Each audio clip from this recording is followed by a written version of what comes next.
এ দেশে কোন নবী আসেননি ইসলাম প্রচার করতে, কোন সাহাবী আসেননি ইসলাম প্রচার করতে। এই দেশে ইসলাম প্রচার করেছেন খাজা গরিবে নওয়াজ আতায়ে রাসূল আলাইহি রহমা রিদওয়ান।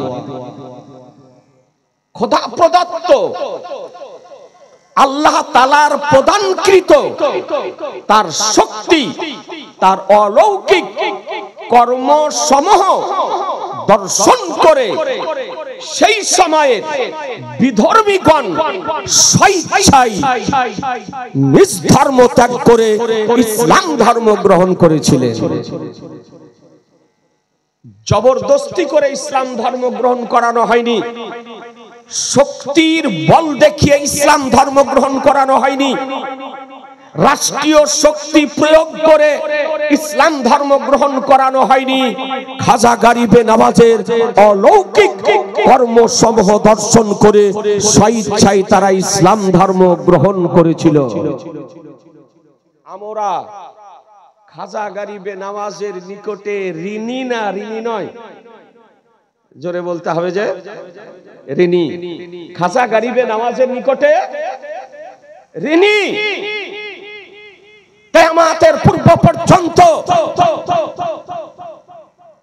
এ মুসলমানকে স্মরণ করতে হবে যে দেশে খাজা গরিবে নওয়াজ ইসলামের প্রচার করেছেন। যে আকীদা বলি, যে ইসলাম এর আহকাম আর কান খাজা গরিবে নওয়াজ প্রচার করেছিলেন, সেই ইসলামের, সেই ইসলামিক আরকান আহকামের, সেই আকীদা বলি হেফাজত করে গিয়েছেন চতুর্দশ শতাব্দীর মহান মুজাদ্দিদ ইমামে আহলে সুন্নাত ইমাম আহমদ রাজা আলাইহি রহমা রিদওয়ান। সেই আকীদার হেফাজত করে গিয়েছেন, সেই ঈমানের হেফাজত করে গিয়েছেন। আজকে যে সময় খোদার বিরুদ্ধে বলা হতেছিল, নবীর বিরুদ্ধে বলা হতেছিল, নবীর অসম্মান করা হতেছিল, নবীকে আমাদের মতন সাধারণ মানবের কাঠগড়াতে দান করানো হতেছিল, যে সময় নবীর নুরানিয়াতকে অস্বীকার করা হতেছিল, যে সময় নবীকে, আজকে নবীর ইলমে গায়বকে অস্বীকার করা হতেছিল, যে সময় নবীর আজকে হাজির ও নাজির হওয়াকে অস্বীকার করা হতেছিল, যে সময় নবীর শাফাআতকে অস্বীকার করা হতেছিল, যে সময় আমিরুল মুমিনিন আমিরে মুআবিয়া রাদিয়াল্লাহু তাআলা আনহুর সাহাবিয়াতকে অস্বীকার করা হতেছিল, যে সময় আবু বকর সিদ্দিক রাদিয়াল্লাহু তাআলা আনহু অপেক্ষা আলী মুর্তজা রাদিয়াল্লাহু তাআলা আনহুকে শ্রেষ্ঠ বলা হতেছিল, যে সময় পীর ওলি আউলিয়াদের বিরুদ্ধে লেখা হতেছিল, ইয়াজিজানে মুহতারাম এহেন সমাতে আজকে বেরেলি শরীফের সরজমিন থেকে আজকে খোরধার লিখনি দ্বারা সমস্ত ভ্রান্ত মতবাদের খণ্ডন করে ইসলামকে পুনর্জীবিত করে বিশ্ববাসীকে উপহার দিয়ে গিয়েছেন। তারই নাম হলো ইমাম আহমদ রাজা, তারই নাম হলো ইমাম আহমদ রাজা। তিনি মাত্র 13 বছর 10 মাস 5 দিন বয়সে প্রচলিত সমস্ত ধর্মীয় বিষয়াদির উপরে পারদর্শিতা লাভ করে শিক্ষা জীবন সমাপ্ত করে মুফতির মসনদে বসেছিলেন। কত বয়স বললাম একটু বলেন না? 13 বছর 10 মাস 5 দিন বয়সে। আপনাদের আমাদের ঘরের ছেলেরা 13 বছর বয়সে পেশাব করতে শিখে না, নাকি বলছেন?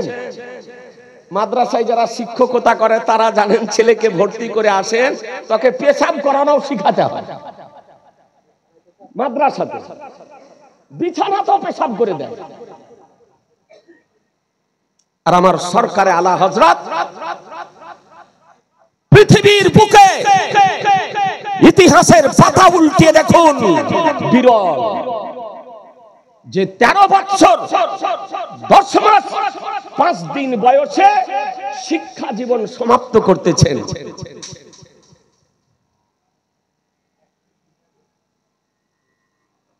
ওস্তাদের পড়াতে দেরি হতো, কিন্তু আমার আলা হযরতের পড়তে দেরি হতো না। একবার জোরে সুবহানাল্লাহ বলেন। ওস্তাদের শিক্ষকের পড়াতে দেরি হতো, কিন্তু সরকারে আলা হযরতে পড়তে দেরি হতো না। জি, আমার আলা হযরত বাল্য অবস্থায় ওস্তাদের কাছে পড়তে যেতেন, তো পড়াতেন ওস্তাদের শিক্ষকে। হঠাৎ একদিন নির্জন জায়গাতে আমার আলা হযরতকে দিয়ে শিক্ষক বলতেছেন, বলে বাবু এখানে কেউ নেই, এখানে তুমি আছো আর আমি আছি, তুমি ছাত্র আমি শিক্ষক, তোমাকে একটি কথা জিজ্ঞাসা করতেছি, একটু সত্য কথা বলবে। বলে হুজুর কি? বলে আচ্ছা বলো, তুমি মানবের সন্তান না জিনের সন্তান? একটু জোরে বলেন না, আর একটু জোরে।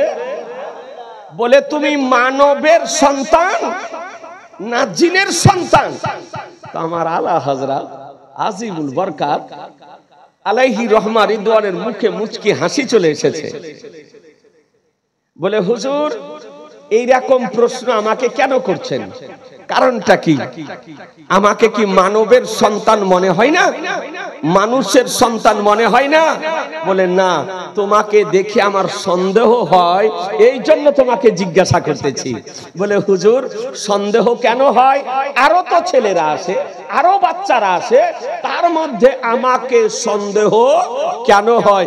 বলে শোনো, এই জন্য সন্দেহ হয় যে তুমি মানবের সন্তান না জিনের সন্তান, যে আমার পড়াতে দেরি হয় অথচ তোমার পড়া মুখস্থ করতে দেরি হয় না, এই জন্য আমার সন্দেহ হয়। আমার সরকারে আলা হযরত মায়ের পেটের ওলি ইমাম আহমদ রাজা বলেন, বলে হুজুর আলহামদুলিল্লাহ আমি হলাম মানবের সন্তান, আমি হলাম মানবের সন্তান। আজিজানে মোহতারাম, এই স্মৃতি শক্তি ছিল ইমাম আহমদ রাজা রাদিয়াল্লাহু তাআলা আনহুর।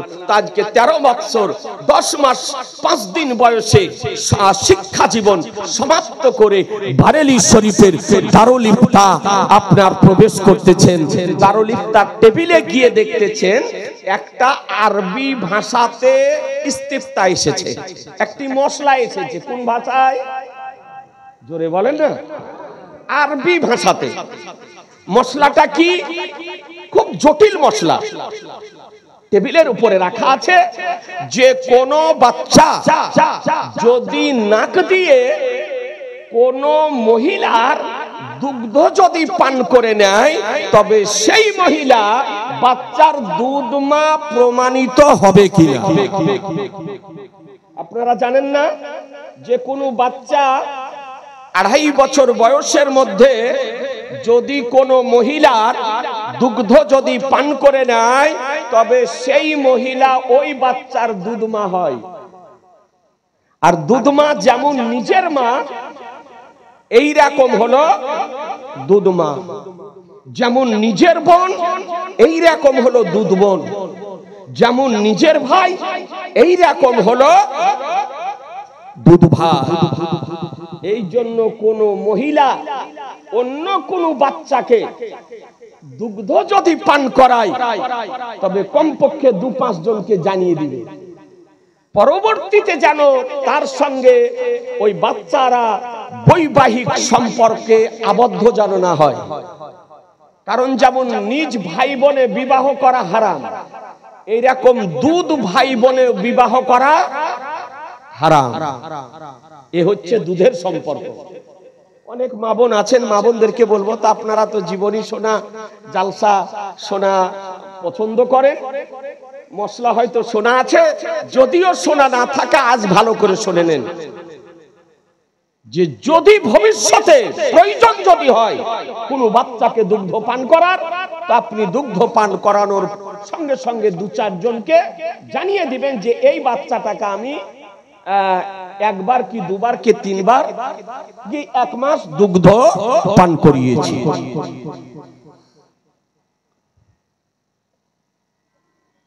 আজিজানে মুহতারাম, আমরা জানি দুধ পান করলে মুখ দিয়ে করে নাকি? মুখ দিয়ে না, মুখ দিয়ে। কিন্তু ইস্তিফতাটাতে রয়েছে, মশলাটিতে রয়েছে যে কোন ব্যক্তি নাক দিয়ে যদি দুধ পান করে নেয় তো দুধ মা প্রমাণিত হবে কিনা।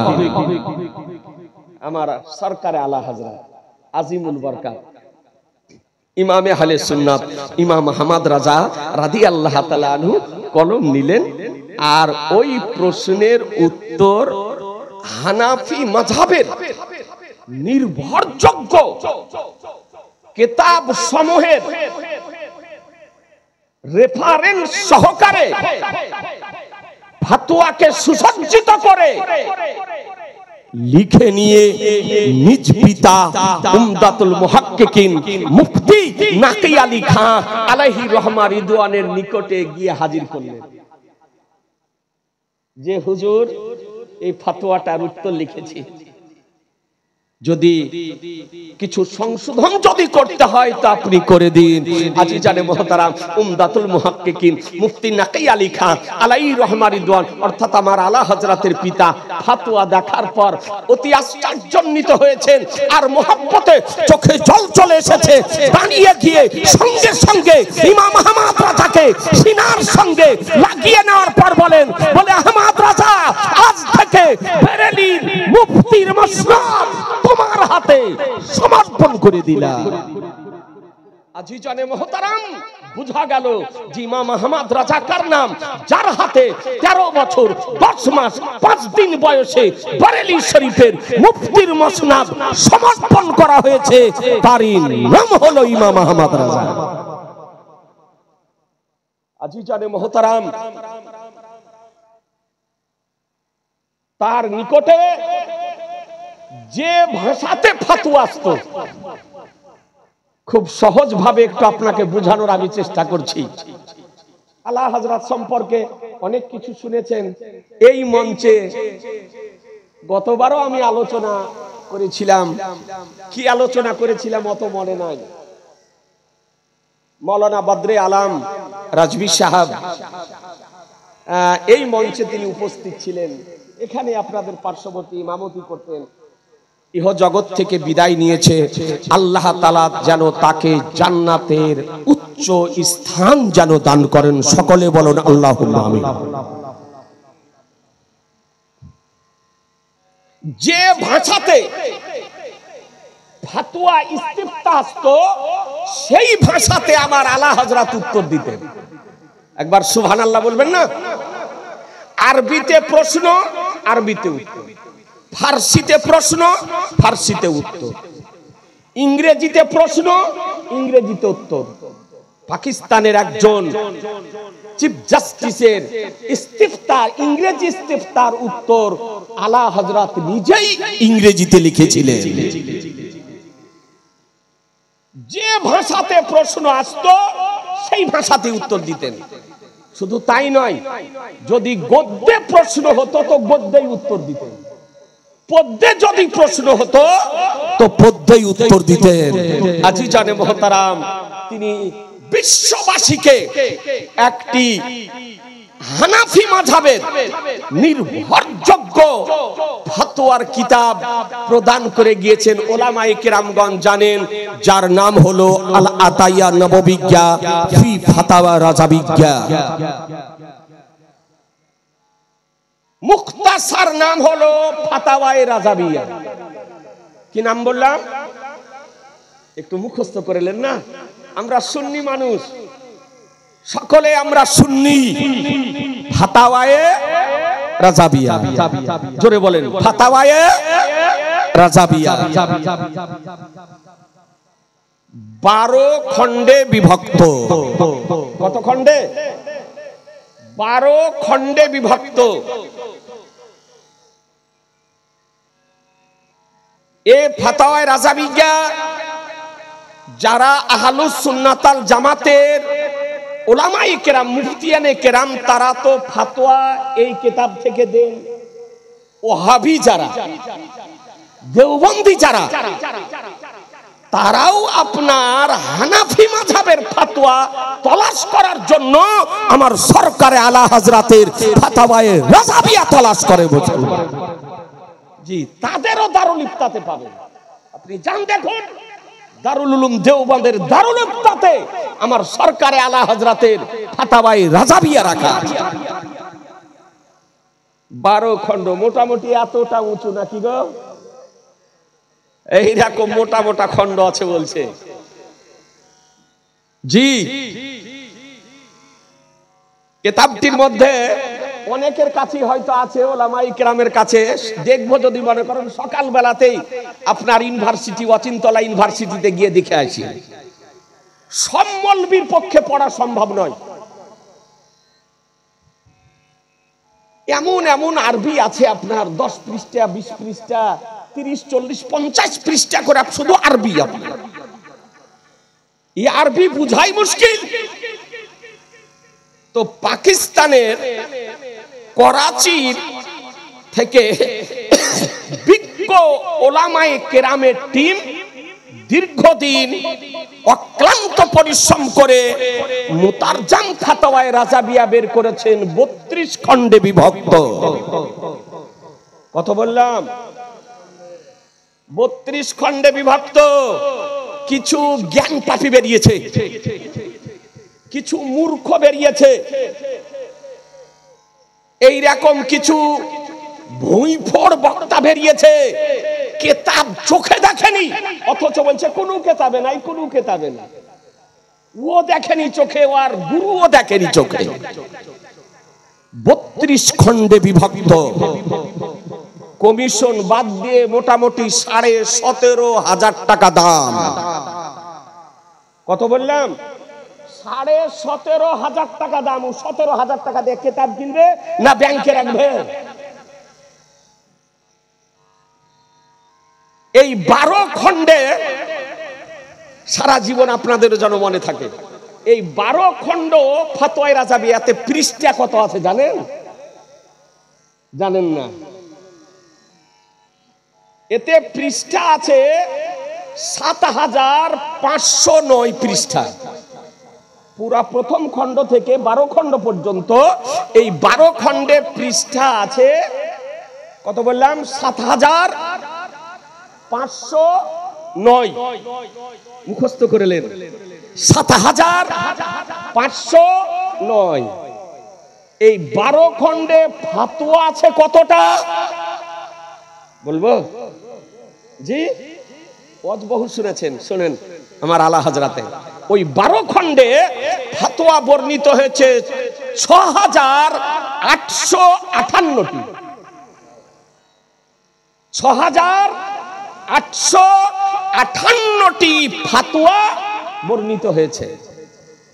আর এই 12 খণ্ডে হাদিস শরীফ বর্ণিত হয়েছে, অর্থাৎ আমার আলা হযরত হাদিস এনেছেন 3,591টি। কত বললাম?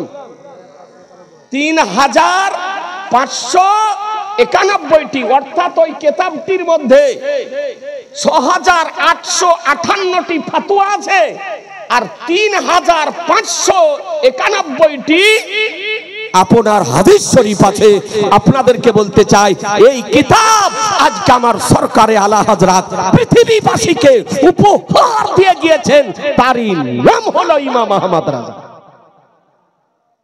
আজিজানে মোহতারাম, আপনাদেরকে বলতে চাই, ই আমার সরকারে আলা হযরত ইমাম আহমদ রাজা আলাইহি রহমা রিদওয়ান, তিনি পৃথিবীবাসীকে